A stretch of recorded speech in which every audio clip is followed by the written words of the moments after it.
So Robin, what is this Great Trek West? The Great Trek West. What is the Great Trek West? Come here, I'll show you.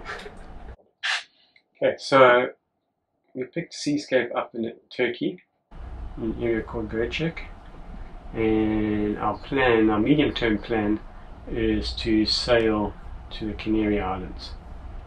Okay, so we start off there, we head through the Greek islands, around the Greek headland, or mainland I should say, and then across to Malta, Malta to Tunisia, Tunisia up to Sardinia, Sardinia to Palma, Palma to mainland Spain, and then across to a little area, it's a little Spanish area in Morocco called Ceuta, and it's right by the Gibraltar Straits.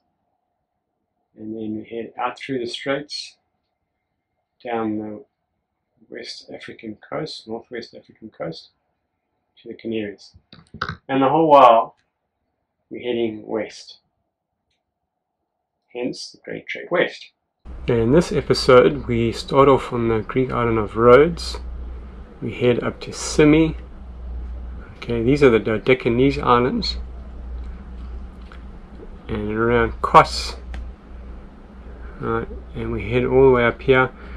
The prevailing wind in this area is what they call the Maltemi, which is a northwest wind that comes down here and swings east.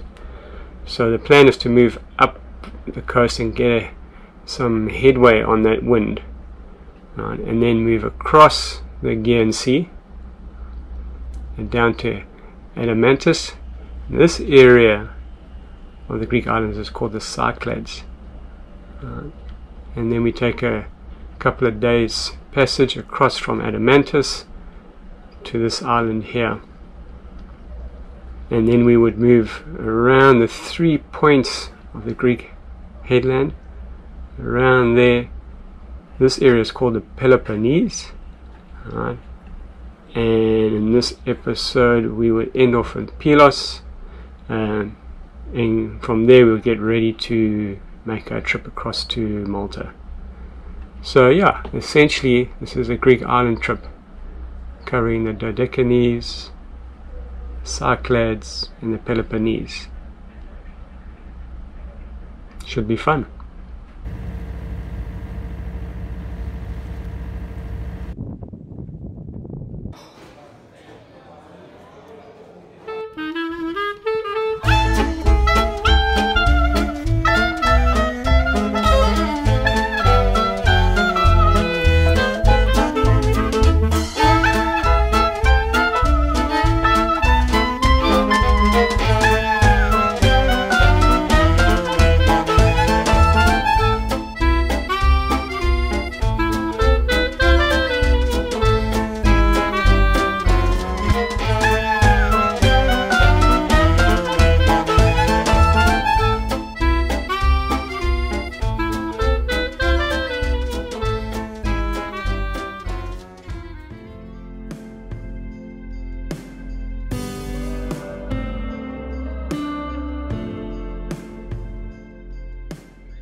We like to look for quiet, secluded anchorages, and on the island of Adamantus, near Milos, we come across this beautiful bay with an old church on the hill.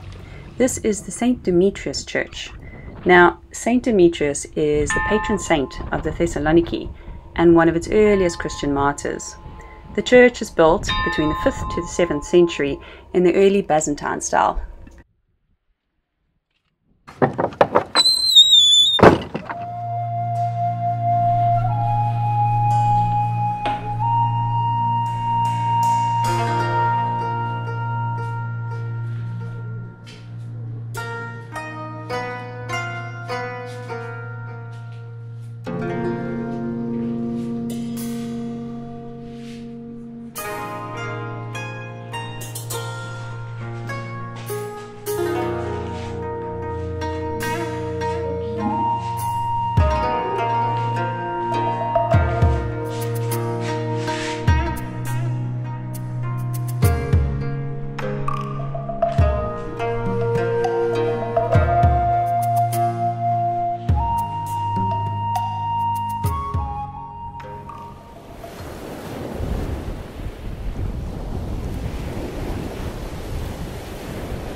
It's not uncommon to come across fish farms in the Aegean Sea.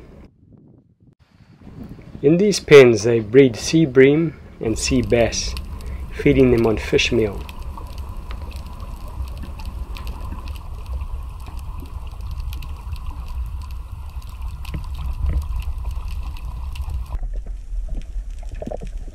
When they get to the required size, the fish are then moved to a fasting pen, where they are not fed in order to clean out their digestive system. They are then packaged and frozen for markets throughout the world.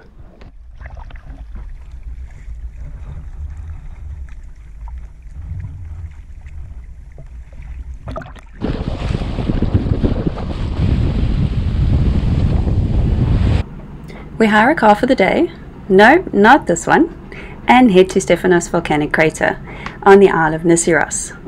Nissyros is known as the sleeping giant of the Dodecanese.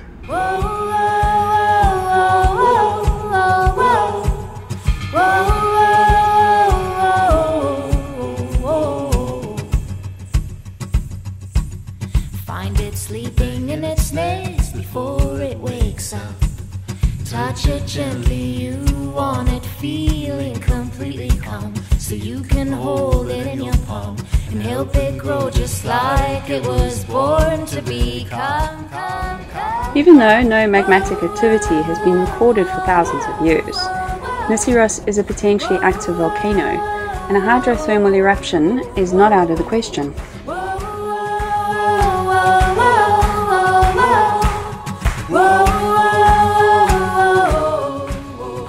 I have to say, a once-in-a-lifetime experience for us to actually walk on an active volcanic crater. The view is exceptional, but I wasn't prepared for the sulfur rotten egg smell.